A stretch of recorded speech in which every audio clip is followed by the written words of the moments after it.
Welcome back. Big market voices में आज carnelian asset management के फाउंडर विकास खेमानी जुड़े हैं। विकास खेमानी करीब 2.5 दशक से कैपिटल मार्केट से जुड़े हैं। कार्नेलियन की स्थापना से पहले विकास ईडलवाइस के साथ भी 17 साल तक काम कर चुके हैं और विकास के साथ खैर मेरा एसोसिएशन काफ़ी लंबा रहा है और मैंने जब अपना करियर शुरुआत किया था तब मैं उस समय विकास से बात किया करता था फ्यूचर्स एंड ऑप्शंस को लेकर। उस समय वो एक F&O ट्रेडर थे। वहाँ से उनकी जो जर्नी है वो बहुत शानदार रही।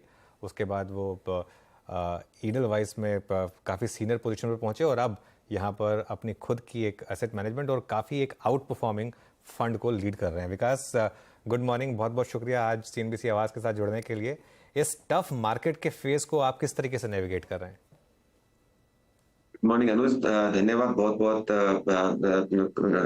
काइंड वर्ड्स के लिए। एंड आपकी भी जर्नी कुछ कम नहीं रही है। आपको बहुत देखा है बनते समय से और आप अच्छा एक काम कर रहे हैं।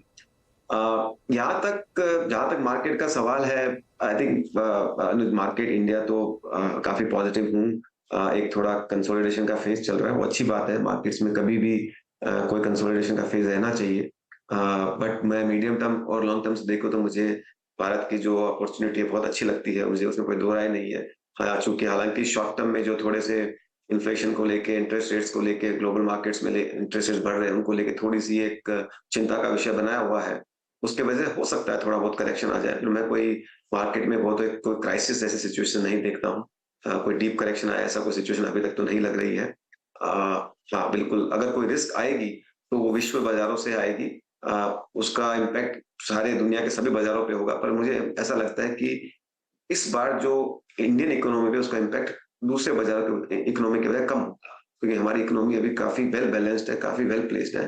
तो इम्पैक्ट तो होगा, पर तो उस एक शॉर्ट टर्म करेक्शन के लिए वन प्रिपेयर रहना चाहिए।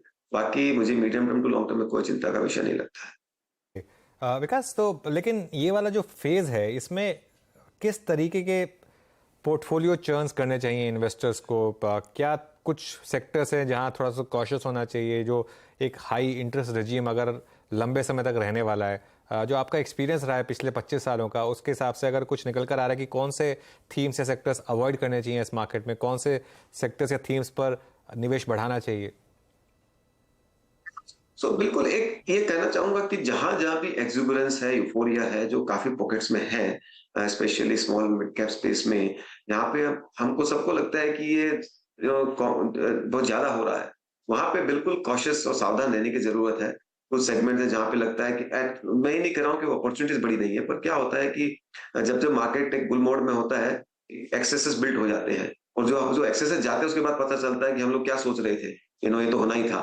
तो जैसा कि आप देखेंगे तो 2021-22 में जो न्यू टेक का था, उस टाइम पे सब लोग इन्वेस्ट किए जा रहे थे।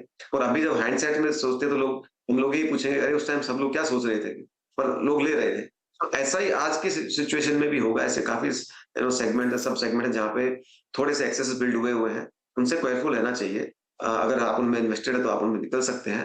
But at the same time markets में काफी अपॉर्चुनिटीज हैं जो रीजनेबल वैल्यूएशन पे भी है, रीजनेबल दामों में भी, और रीजनेबल ग्रोथ प्रोस्पेक्टस भी हैं, उनमें आप इन्वेस्ट कर सकते हैं। हम जो जहाँ पे अभी थोड़े से वैल्यू हमको नजर आ रही है, अपॉर्चुनिटीज आ रही है, जहाँ पे PSU बैंक एक ऐसा सेक्टर है जहाँ पे ग्रोथ भी है और वैल्यू भी नजर आ रही है।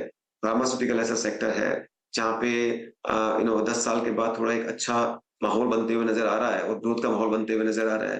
वैल्यूएशन रीजनेबल स्पेस में है और ये एक सस्टेनेबल 3 से 5 साल का फेज नजर आ रहा है। तो इसमें आप देखेंगे तो मुझे लगता है अच्छी रिस्क एडजस्टेड रिटर्न वाली अपॉर्चुनिटीज है। मैन्युफैक्चरिंग के स्पेस में काफी अच्छी अपॉर्चुनिटीज नजर आ रही हैं, जो कि इंपोर्ट सब्सटीट्यूशन और एक्सपोर्ट के बीच में बैठती हैं। और कंपनीज उसमें, हालांकि बहुत बड़ी कंपनियां मिलना मुश्किल है, बट मिडिल स्मॉल कैप के स्पेस में ही काफी अच्छी अच्छी कंपनियां उसके अंदर है। तो ये जो जहां जहां आपको एक कंफर्ट आता है वहां पे इन्वेस्टेड रहना चाहिए। और जहां पे ये थोड़ी एक्सेस है वहां पे मुझे लगता है यहाँ रिस्क कम करने का एक मौका है। विकास जी, आपका प्रीवियस इंटरेक्शन में भी स्ट्रॉन्ग कन्विक्शन रहा है PSU बैंक्स पे। आपने अभी PSU बैंक्स पे टिप्पणी करी भी, और निफ्टी PSU बैंक इंडेक्स कल भी बहुत जर्जर अवस्था में जब पूरा बाजार था, ऑल टाइम हाई क्रिएट कर रहा था।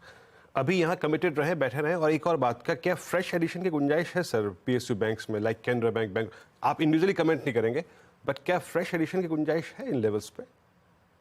यहाँ से मेरा मानना है कि सारे के सारे पीएसयू बैंक तो लगभग most of the PSU banks भी 50 से 100% का रिटर्न दे सकते हैं अगले 2 साल में। तो एक बहुत अच्छी रिस्क एडजस्टेड रिटर्न है। डाउन साइड जो है खराब बाजार में भी मुझे लगता है लिमिटेड रहेगी, और अच्छे बाजार में उनको ये एक लीडिंग रिटर्न दे सकते हैं। तो यहाँ से भी उसमें इन्वेस्ट किया जा सकता है। ओके, यहाँ